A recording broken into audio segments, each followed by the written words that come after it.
Nós vamos, queridos, ler 1 Coríntios, capítulo 11, do verso 17 até o verso 22, apenas 5 versículos.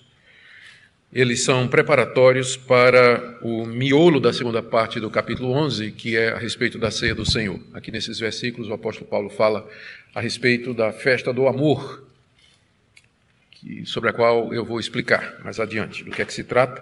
É preciso a gente entender essa festa para entender as orientações que Paulo vai dar em seguida.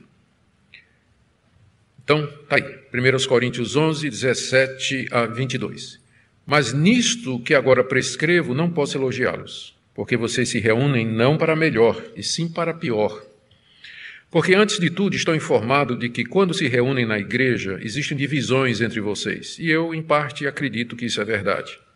E é até necessário que haja partidos entre vocês, para que também os aprovados se tornem conhecidos entre vocês. Quando, pois, se reúnem no mesmo lugar, não é a ceia do Senhor que vocês comem, porque quando comem, cada um toma antecipadamente a sua própria ceia, e enquanto um fica com fome, outro fica embriagado. Será que vocês não têm casas onde podem comer e beber? Ou menosprezam a igreja de Deus e envergonham os que nada têm? Que posso dizer a vocês? Devo elogiá-los? Nisso certamente não posso elogiá-los. Até aqui, queridos, a leitura da Escritura. Como sempre, nós vamos orar pedindo que Deus nos ilumine, que Ele nos oriente. Nosso Deus, estamos diante da Tua Palavra e pedimos que o Senhor nos dê entendimento e compreensão para podermos lê-la com entendimento e aplicá-la à nossa vida. Nós oramos que o que está aqui revelado, ó Deus, seja traduzido em atos e ações da nossa parte. Abençoa a Tua igreja no Brasil. Em nome de Jesus. Amém. Muito bem, queridos. Aqui nos capítulos 11, 12, 13 e 14, o apóstolo Paulo, conforme nós já vimos, trata de uma área extremamente complicada da igreja de Corinto, que é o culto. O culto que aqueles queridos irmãos prestavam a Deus. Nas suas casas-igrejas, onde eles se reuniam, ou quando eles se reuniam todos juntos no mesmo lugar, como era o caso aqui, para celebrar a festa do Ágape e a ceia do Senhor. Havia toda sorte de problemas. Nós já vimos que havia uma dificuldade com relação à participação das mulheres, que elas queriam orar e profetizar sem o uso do véu. Nós vimos isso na mensagem anterior, na exposição anterior. Agora nós vamos ver a questão da festa do amor e da celebração da ceia do Senhor, que era feita dentro da festa.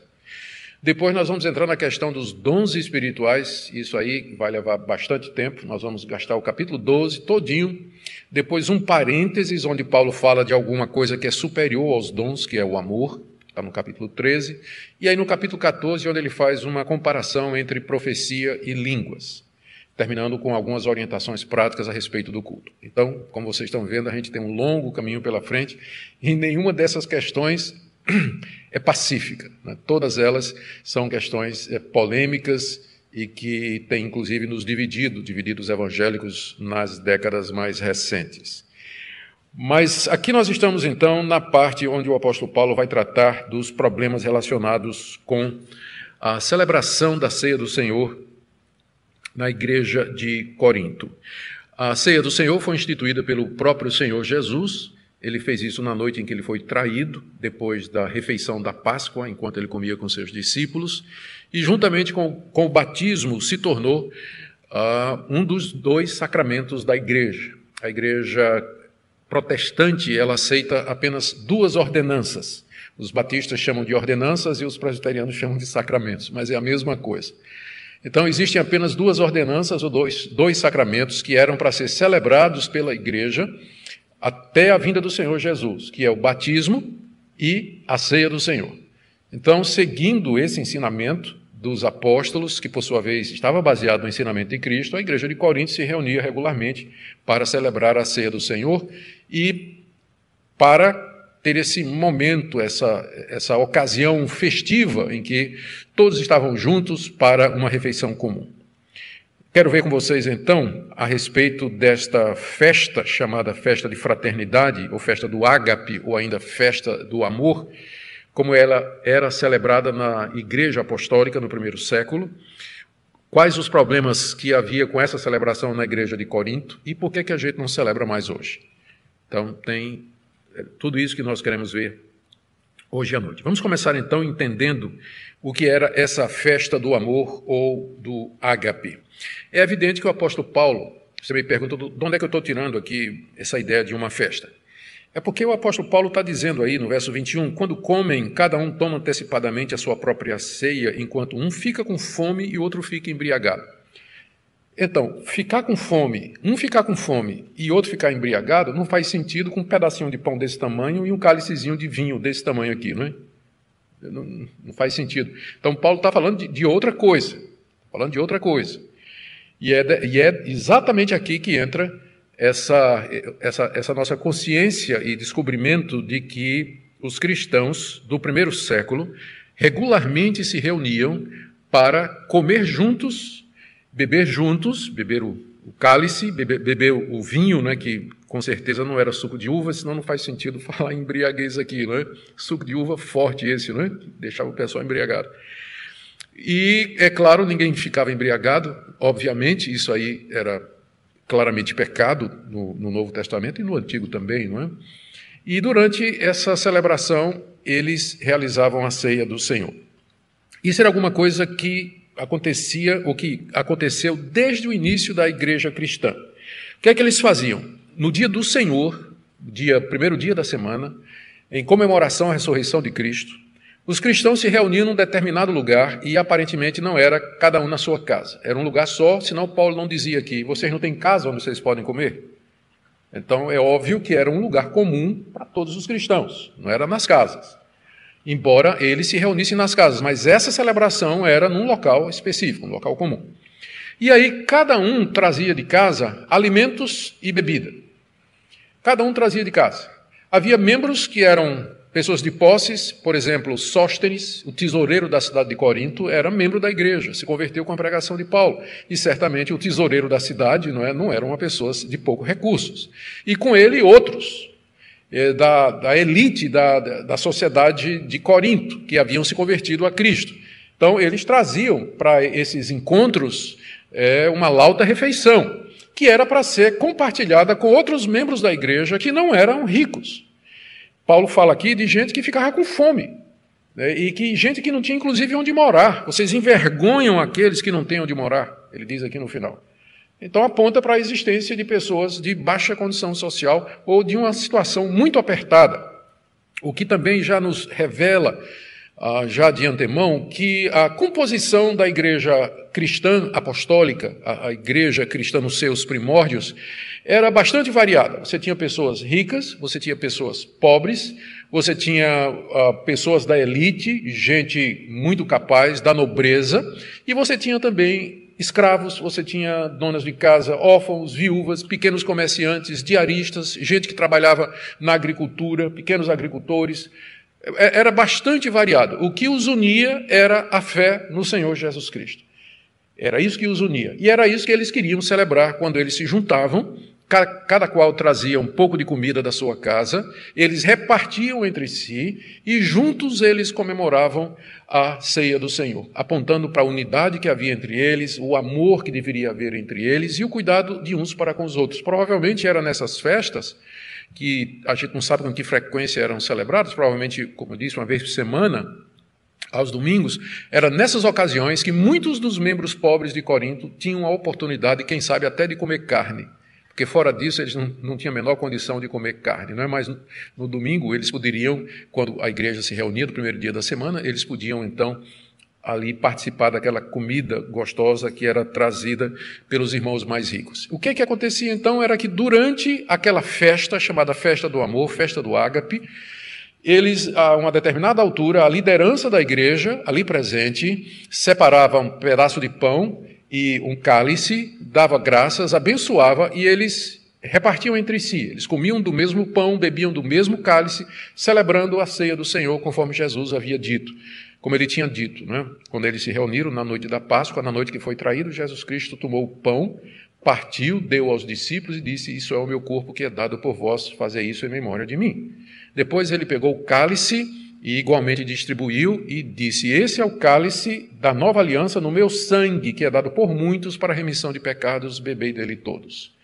São as palavras de instituição que Cristo orientou na noite em que ele foi traído durante a celebração da festa da Páscoa. Então foi durante uma festa da Páscoa, que Jesus fez isso aí, e isso serviu de inspiração para as igrejas. As igrejas entenderam que elas deveriam celebrar a ceia do Senhor, e como Jesus tinha feito isso durante uma festa, que foi a festa da Páscoa, eles então faziam essa festa e tinham o pão e o vinho em celebração, a Eucaristia, como é chamada, em celebração da morte e da ressurreição do Senhor Jesus. Lembra que os evangelhos, os 4 evangelhos, 3 sinóticos, João não relata, mas os 3 sinóticos, Mateus, Marcos e Lucas, eles dizem que Jesus mandou que os discípulos fossem na frente e que eles preparassem a ceia, que eles fizeram no primeiro andar de uma casa de alguém que era discípulo de Jesus. Alguns acham que era provavelmente o mesmo lugar onde aconteceu o dia de Pentecostes. Era um sobrado, era um primeiro andar que se tornou o ponto de reunião e de encontro dos discípulos, o mesmo local onde a ceia havia sido instituída.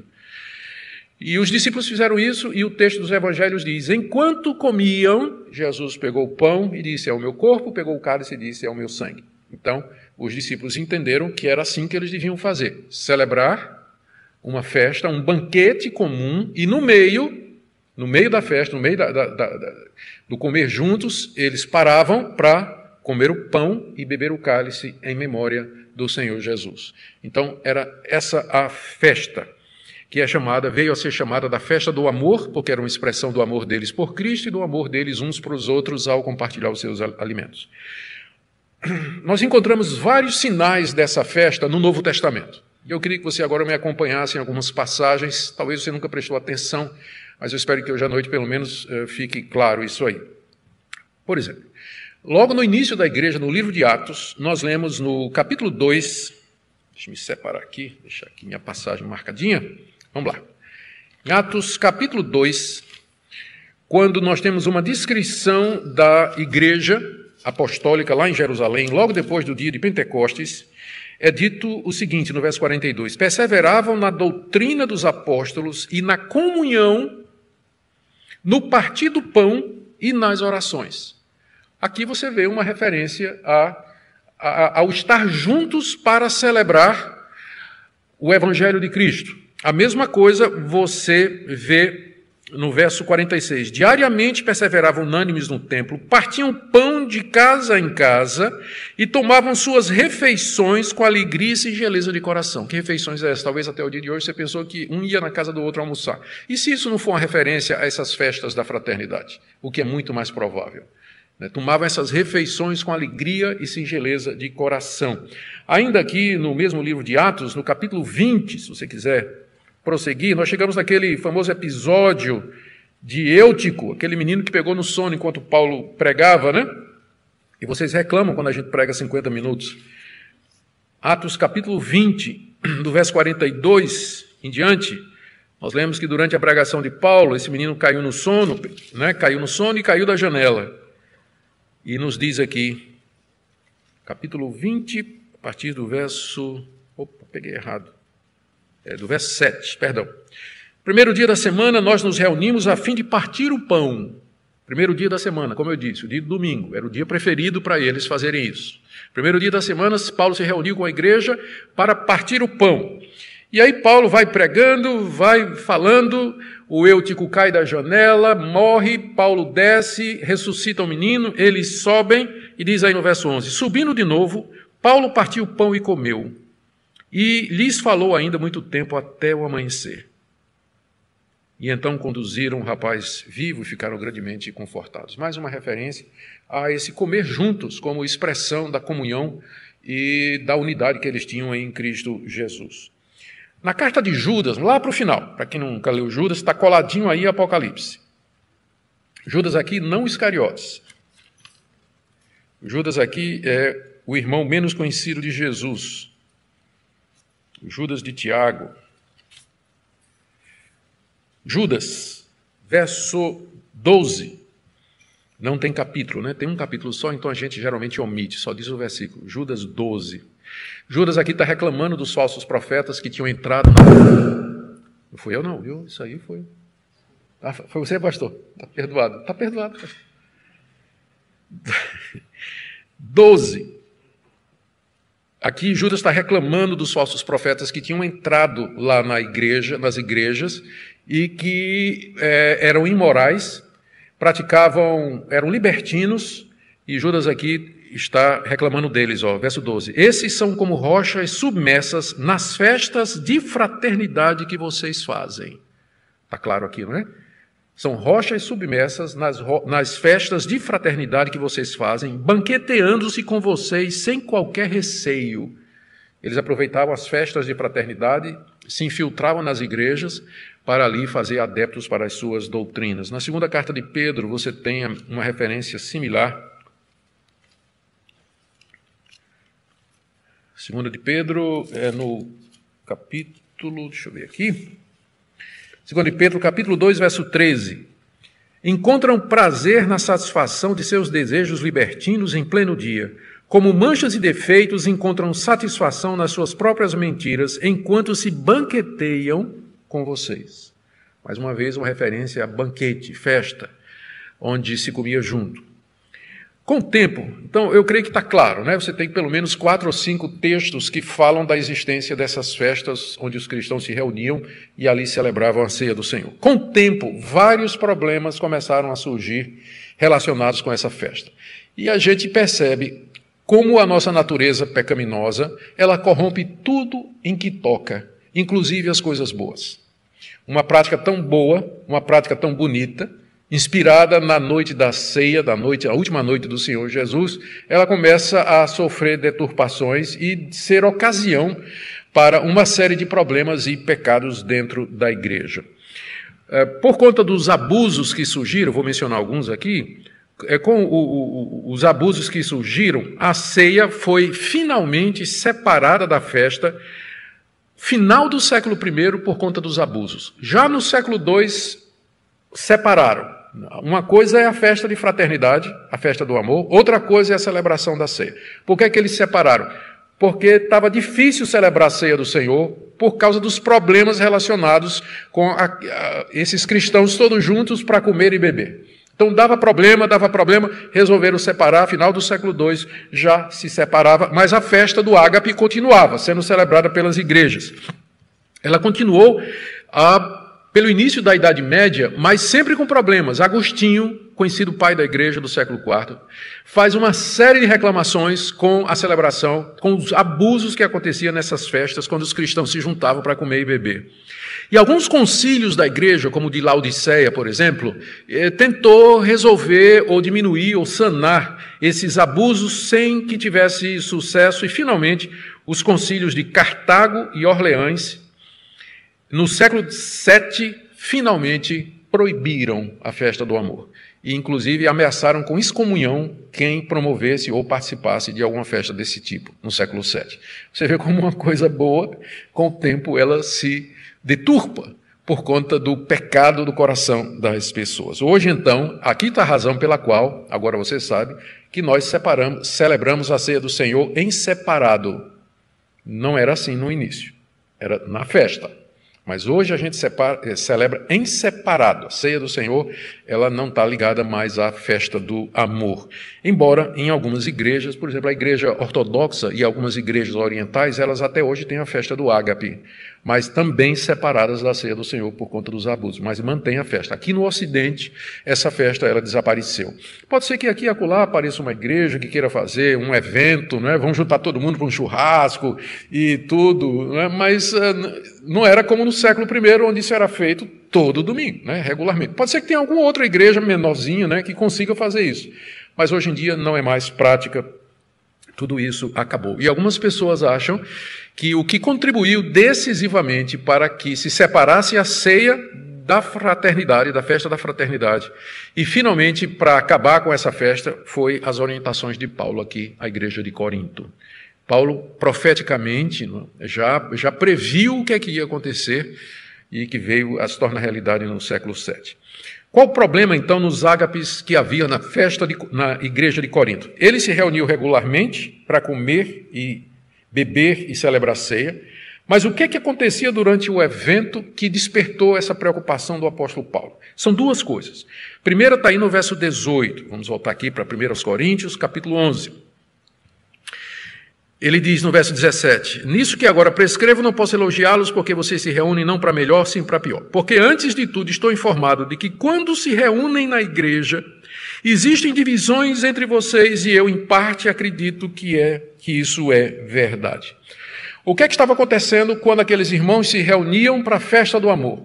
Que o amor é a última coisa que estava lá. As divisões que havia na igreja de Corinto se manifestavam. Vocês que têm acompanhado a exposição dessa carta desde o início, se lembram que o primeiro problema que o apóstolo Paulo tratou aqui na carta foi exatamente o problema de divisões. A igreja estava rachada internamente em grupos formados em torno dos líderes que de alguma forma tinham tido um papel preponderante na história recente da comunidade. Paulo, Pedro, Apolo ainda tinha um grupo de Cristo.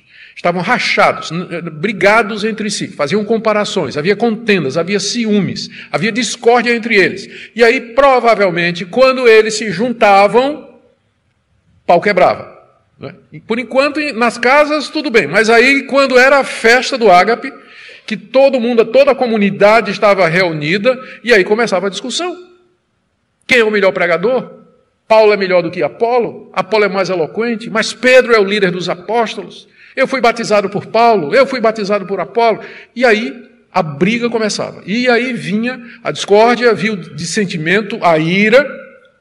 Esse era o primeiro problema. O apóstolo Paulo, ele diz aqui, caridoso como ele sempre foi, ele diz que eu fui informado, né? Eu fui informado. E quem é o informante de Paulo? A gente viu logo no início da carta, né? É os membros da família de uma senhora chamada Chloe. Então, esses membros passaram para Paulo a ficha da igreja. Paulo diz, olha, eu estou informado de que está havendo isso aí, mas eu quero acreditar só em parte, porque me parece tão absurdo isso, e toda generalização é injusta.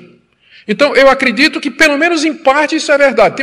Eu não posso deixar de acreditar, mas também eu não vou dar todo o crédito, porque eu não estou aí. Mas que existe o problema, existe. Pode ser que não seja geral, mas que tinha um problema, tinha. Veja a prudência de Paulo. Ele não quer generalizar, porque ele sabe que toda generalização é injusta. Tinha gente na igreja de Corinto que não estava envolvida com isso. Mas uma boa parte estava, se não a maioria. Quando eles se reuniam, aquelas divisões que havia entre eles vinham à tona. E Paulo aqui faz um comentário no verso 19. É até necessário que haja partidos entre vocês, para que também os aprovados se tornem conhecidos entre vocês. Parece que a única coisa boa que estava acontecendo naquelas festas era isso aqui. Que Deus estava usando aquilo ali para mostrar quem realmente era crente de verdade. Ou quem realmente queria servir a Deus de todo o coração, que seriam aqueles que não se envolveriam nessas brigas, que seriam aqueles que não promoveriam essas desavenças e que não fariam parte desses partidos a ponto de brigarem uns com os outros e quebrarem a comunhão da igreja. Vejam como mesmo de problemas, assim, Deus pode tirar alguma coisa boa. É necessário que essas coisas aconteçam, então existe um propósito, existe um benefício, mesmo quando vê a igreja dividida, a igreja esfacelada, porque é no meio de confusões assim que a verdade do coração vem à tona, porque quando está tudo bem, todo mundo crê da mesma forma, todo mundo age da mesma forma e todo mundo é crente, mas começa uma briga na igreja, começa a ter divisão na igreja, disputa dentro da igreja, aí você vai ver o que de fato está dentro do coração de cada um, especialmente se for por dinheiro. Se a razão da briga for dinheiro e poder, aí você vai ver o que está de verdade no coração das pessoas. Onde está a lealdade das pessoas. E é isso que Paulo observa aqui. É até necessário que haja esse tipo de briga. Mas com certeza, aqui é Deus usando um mal para trazer um bem. Mas com certeza não é isso que é o propósito de Deus para aquelas reuniões, quando eles estavam juntos para comer e celebrar a ceia do Senhor. Então, essa era a primeira coisa. A segunda coisa, o segundo problema, eram dois problemas. O primeiro, das divisões, e o segundo era dos abusos. Verso 21.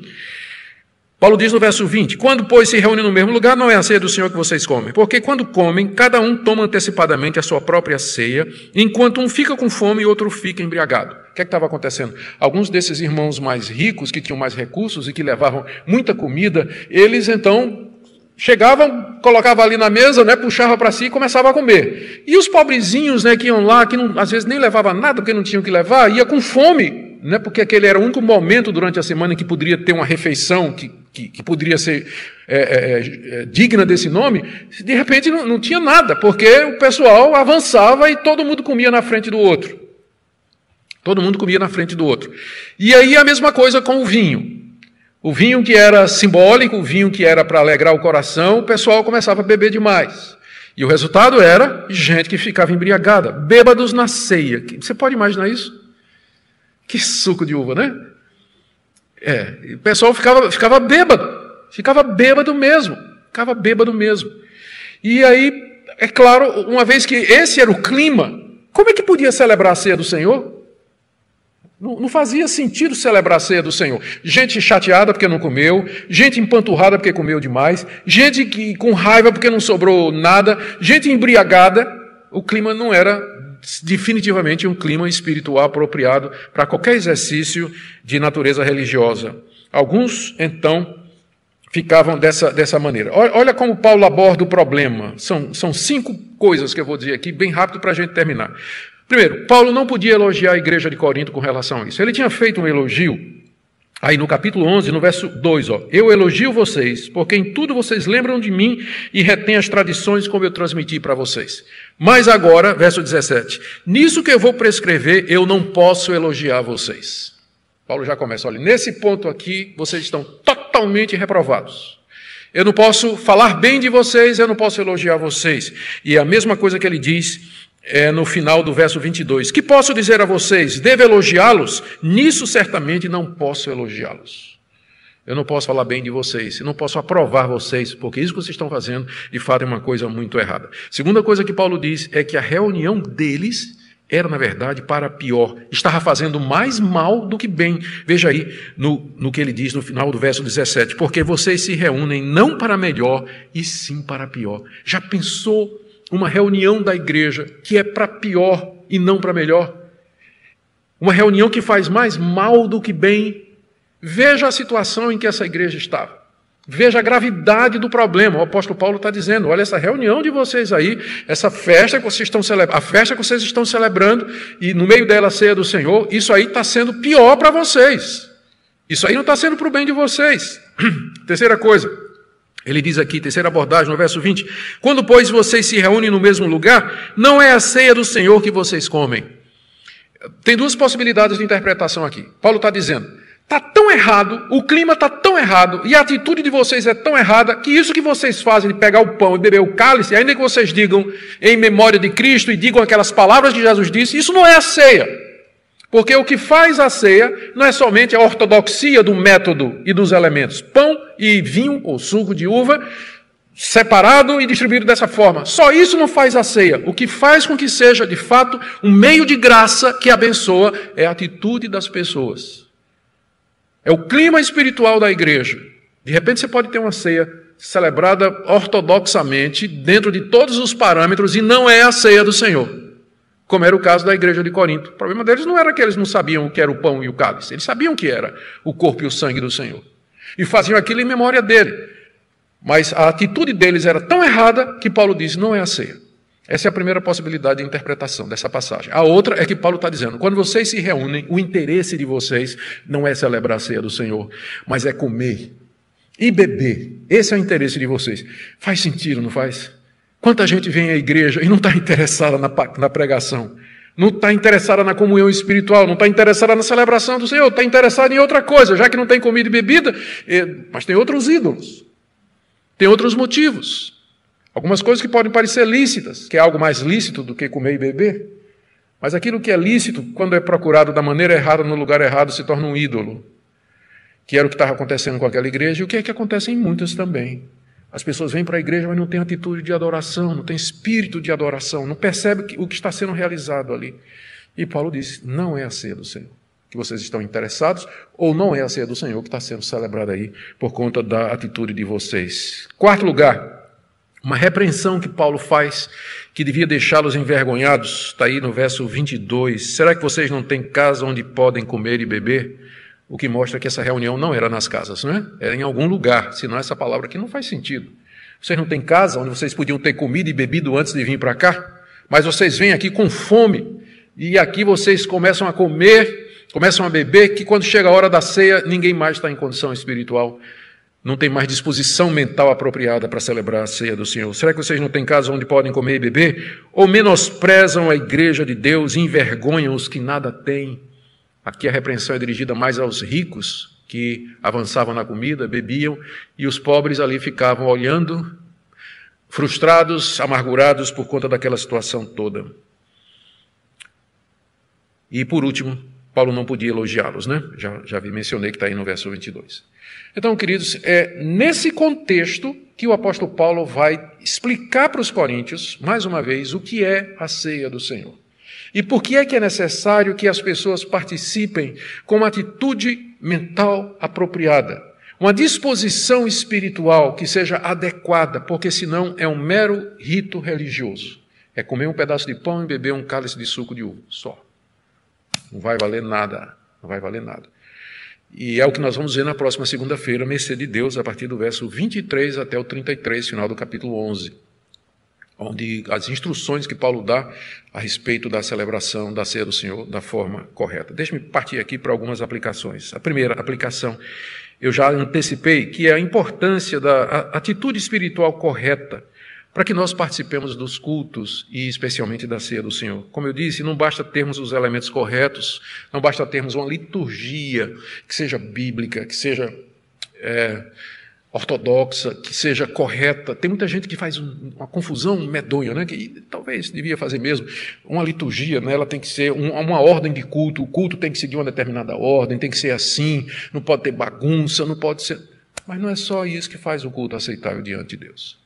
Você pode ter o culto mais ortodoxo do mundo e ainda assim, se sua atitude for como essa da igreja de Corinto, não é a ceia do Senhor que você está comendo. Não é. A atitude espiritual também é necessária para um culto que agrada a Deus.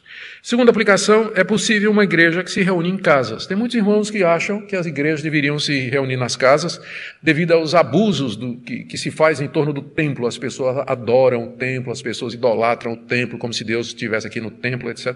Eu não conheço nenhum crente sério das denominações históricas que vai dizer que Deus mora aqui. Isso aqui é um prédio que foi construído para o benefício e facilidade dos cristãos se reunirem, para celebrar a ceia, como inclusive está aqui, e ouvir a pregação da palavra. Isso aqui é um prédio de tijolo, inclusive o arquiteto está ali, o presbítero Fernando Guerra, foi ele que desenhou.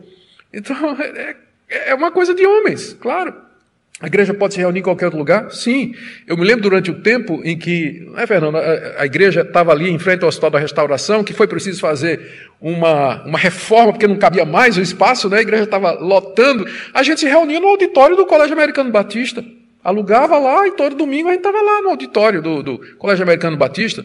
Então, nenhum crente sensato vai dizer que o cristianismo depende de templos. E que o Deus mora aqui, e que só podemos adorar a Deus aqui. Não conheço ninguém que diga isso. Mas tem um grupo de irmãos, não é, que estão ligados ao movimento das igrejas nas casas, que eles meio que fazem uma caricatura do outro lado e insistem que só pode ser nas casas, não é? Bom, aqui você tem um exemplo de uma reunião, pelo menos, não é, que não era nas casas, mas era um local onde os crentes da cidade de Corinto podiam se reunir e juntos celebrar e fazer os seus ágapes regularmente. Isso para a gente ter cuidado quando a gente pega a nossa doutrina predileta e a gente quer impor em cima dos outros, sem ao menos ouvir o outro lado. Não é? A terceira lição que a gente pode tirar aqui é a respeito dos abusos e exageros cometidos pelos crentes e que acabam levando a perda de privilégios e costumes que são bons e edificantes. Cá entre nós. Se a gente pudesse ter, uma vez por mês, ou uma vez a cada 2 meses, uma reunião desse tipo, né, uma festa do ágape desse, não era bom? Porque todo mundo reclama da falta de comunhão nas igrejas. Seria extraordinário. Oportunidade para os pobres ter alguma comida ou ter uma refeição decente, né, pelo menos uma vez por mês, seria alguma coisa maravilhosa. Mas a nossa natureza corrompida faria com que isso durasse pouco. Gente reclamando que não tinha comida suficiente, gente reclamando da comida, gente que em casa não tem uma comida igual, mas reclama. Né? Reclama da comida e por aí vai. Então, quer saber? É melhor não. Há uma sabedoria na história da igreja quando os concílios eles cortaram essa festa e disseram não. Não como parte da vida da igreja e não como hábito regular da igreja, norma da igreja, não. Se uma igreja quiser reunir os seus membros para uma churrascada, me convida, inclusive, feijoada, comer uma buchada de bode, é uma delícia, pode me convidar, que nós vamos e participamos com muita alegria. Mas, infelizmente, a nossa corrupção do nosso coração mancha tudo que toca. Quarta aplicação aqui é a necessidade dos líderes das igrejas repreenderem e corrigirem as faltas, que não são somente aquelas faltas doutrinárias. Paulo está tratando aqui de um problema prático, né, de crentes que não conseguiam compartilhar com os outros. É um problema que parece pequeno, não é? Mas afetava a comunhão da igreja. A liderança da igreja precisa estar atenta, supervisionar no bom sentido, presidir no Senhor espiritualmente o andamento da vida da igreja, para que haja comunhão, para que haja paz, para que haja harmonia, não somente a área doutrinária, mas também toda essa área prática. E por último, as brigas internas dos crentes acabam sendo um motivo de vergonha para nós, porque o mundo olha para nós e o que é que eles dizem? Dizem que são crentes, que Deus é amor, mas está lá o pau quebrando, né, quando eles se reúnem. Todos brigados, um não fala com o outro e tudo mais. Que tristeza quando o nosso testemunho dá oportunidade para que os de fora envergonhem o nome do nosso Senhor. Que Deus nos dê graça, irmãos, que a gente aprenda com as lições da história. Meu alvo é esse, foi aprender com a história e preparar o caminho para a doutrina da ceia do Senhor, que vai ser na próxima segunda-feira, se Deus permitir. Vamos orar? Pai querido, nós te damos graças e queremos também pedir perdão. Reconhecemos com vergonha, Senhor, das vezes que nós temos, por motivos pueris, motivos insignificantes, brigado com os irmãos, nos separado, começado polêmicas e partidos. Tem misericórdia de nós, tem misericórdia da igreja brasileira, nos dá humildade para tratarmos as diferenças. Pedimos que o Senhor nos abençoe a participar do culto e da ceia com atitude correta, de amor, de compreensão, de humildade, para que tu sejas engrandecido e nós sejamos alimentados através do Senhor Jesus. Em nome de quem nós oramos. Amém.